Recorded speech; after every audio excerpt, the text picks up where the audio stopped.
pirate time. Yer.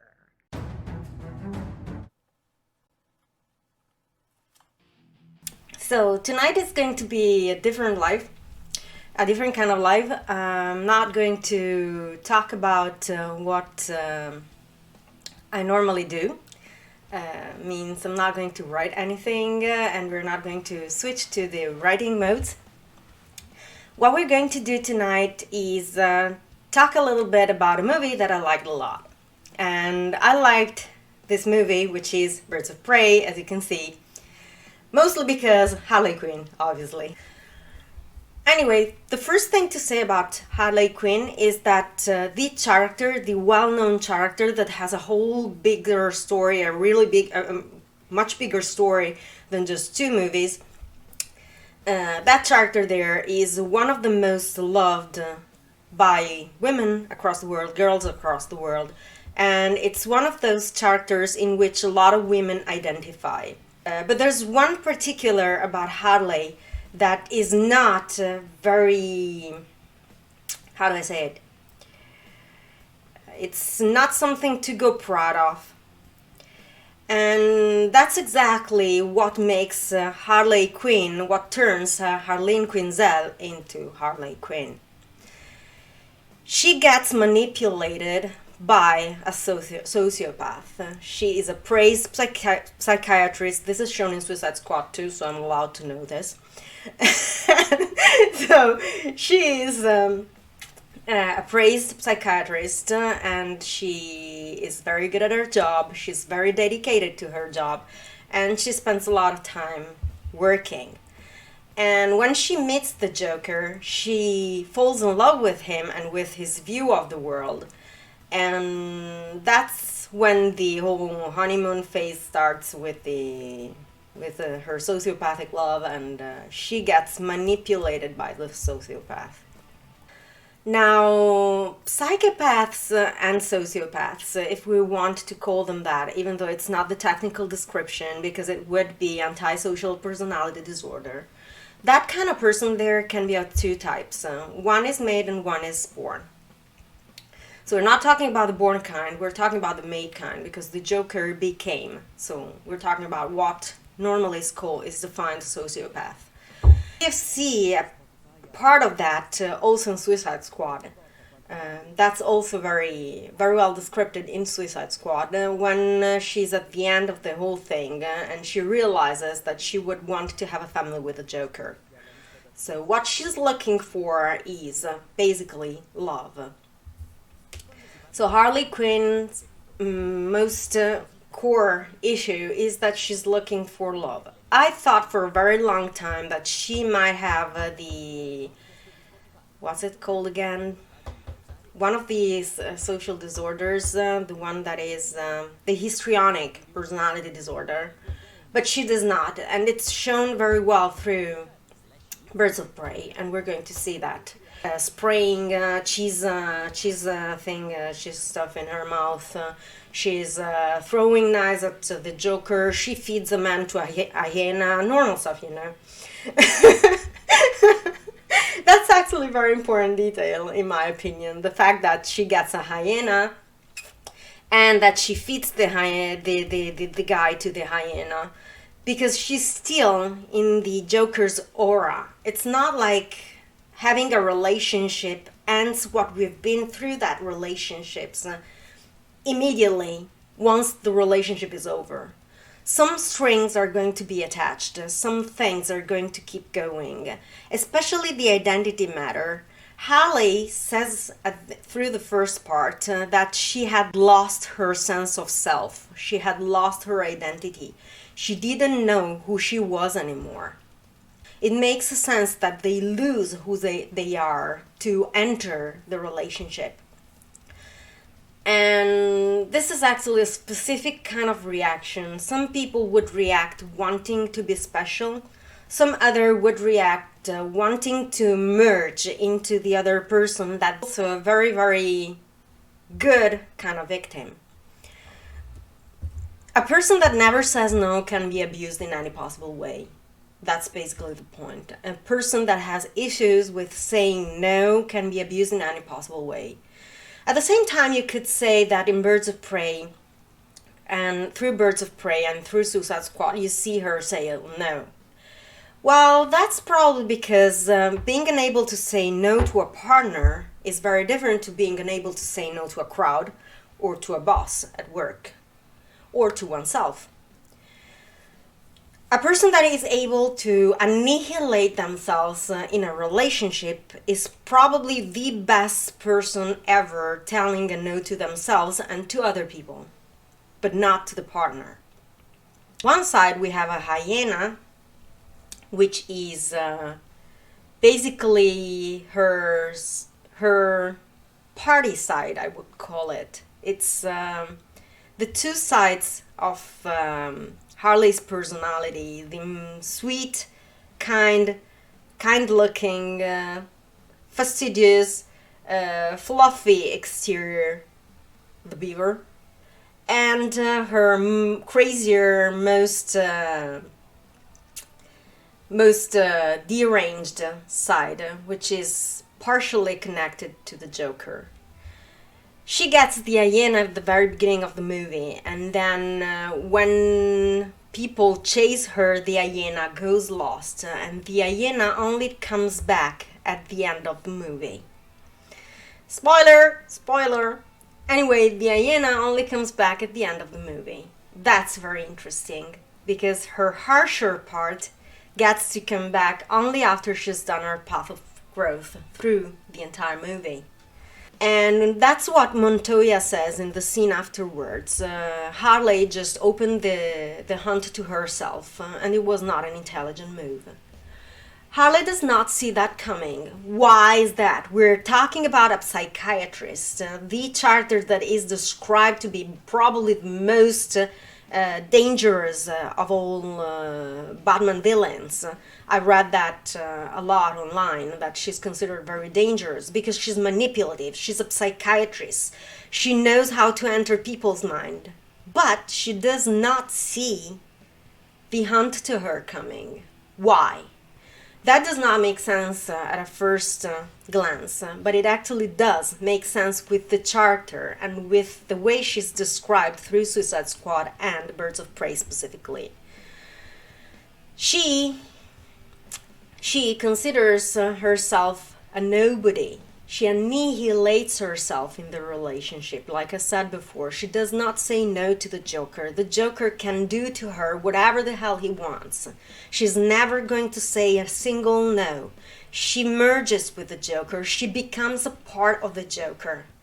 As she says herself in the little cartoonistic part before the movie, when the movie begins, in the introduction, she is the mind behind some of the best stunts of the Joker. Yet the Joker never says that to anyone and never praises her for that. That's another side of not saying no. Someone has assertive, someone that doesn't annihilate themselves in the relationship would say, "Hey, dude, that was my idea." She does not. She does not do that. That's because mediators have a strong ability to enter a person's mind. So she is basically a mediator kind of person. She has the ability to enter a person's mind and even to become that person. So in some way she becomes part of the Joker by annihilating herself.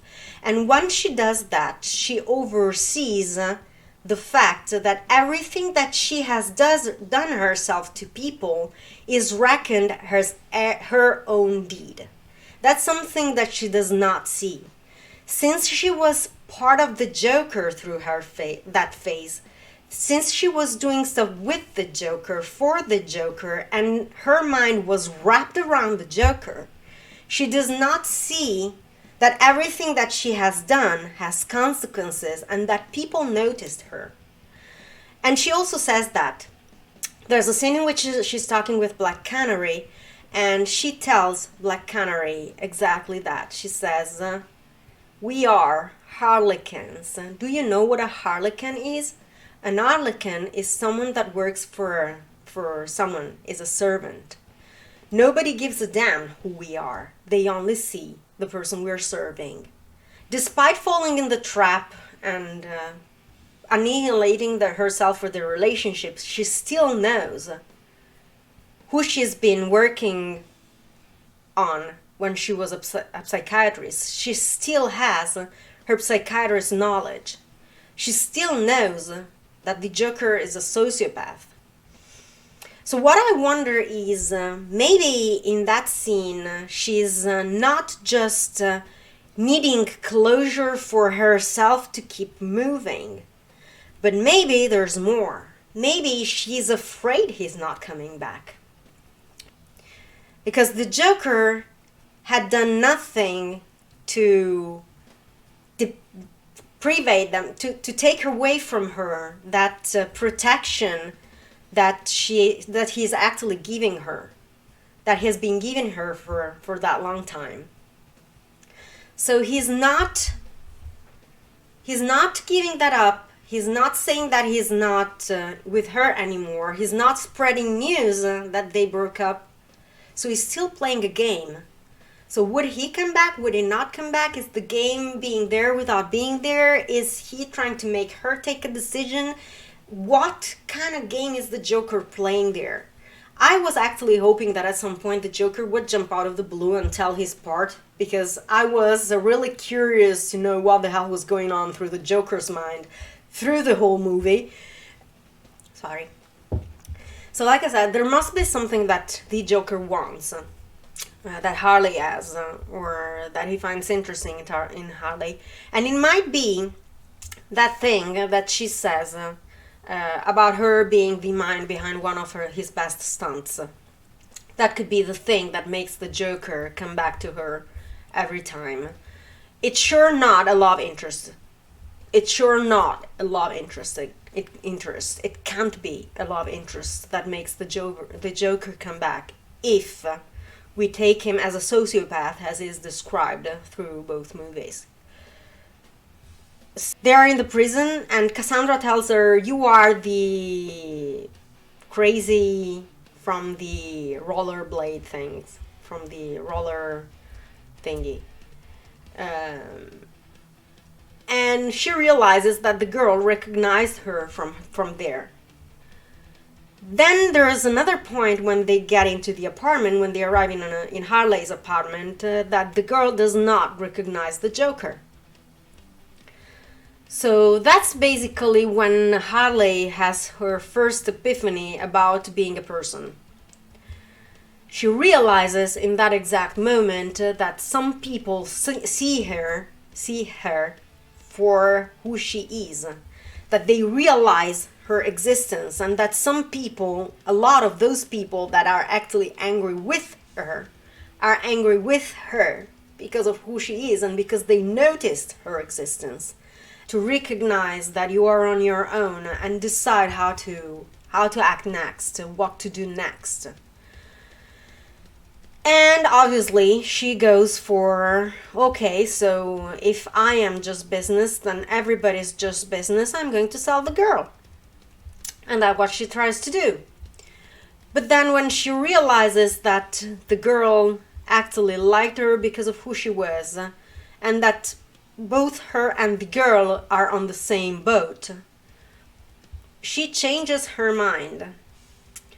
She changes her mind because at that point she's ready to allow someone in her life without fearing that this person is going to go away.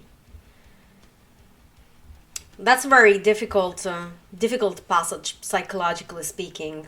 So she has to leave the experience of being on the other side of the barrier, so doing to the girl the same thing that has been done to her for so long, to realize that she doesn't want to be that way and that she does not want to be alone. So not to be alone, you have to allow people in your life and allow the possibility of abandonment to happen.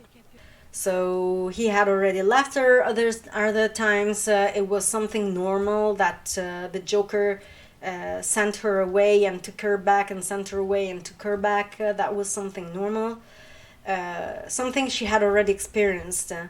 And in the dream, in the magic shown to her by the enchantress, she sees that that's not what she wants. So slowly, I think the awareness starts to sink in. And when the Joker leaves her again, she says, "This is the last time.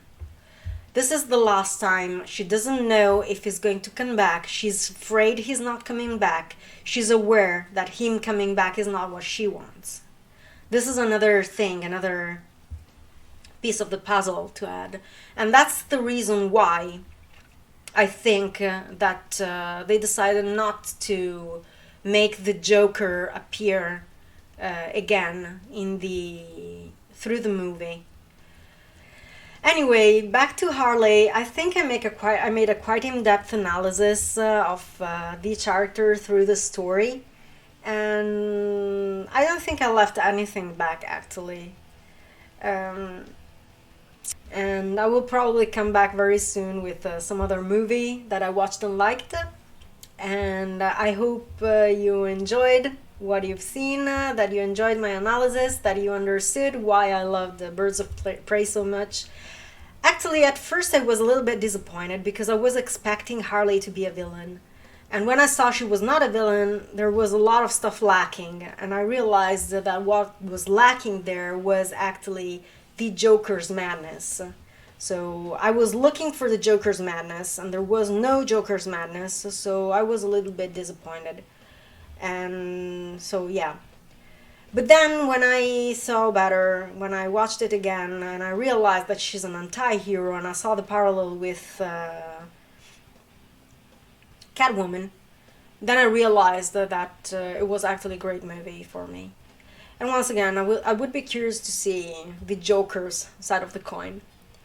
Anyway, this is everything I have about it. Thank you for listening to me. Thank you for joining. Thank you for being here all this time. Thank you for the follows. Thank you for the follows to all those who followed while I was offline in the past week. I will try to be live more often. I'm just at the beginning, so I'm taking time to make sure that I have content to bring in and not jump in without any content. I'm still creating my lives, so I hope you will be patient with me about that. And now, give me a moment because I want to see if there's someone online that we could raid.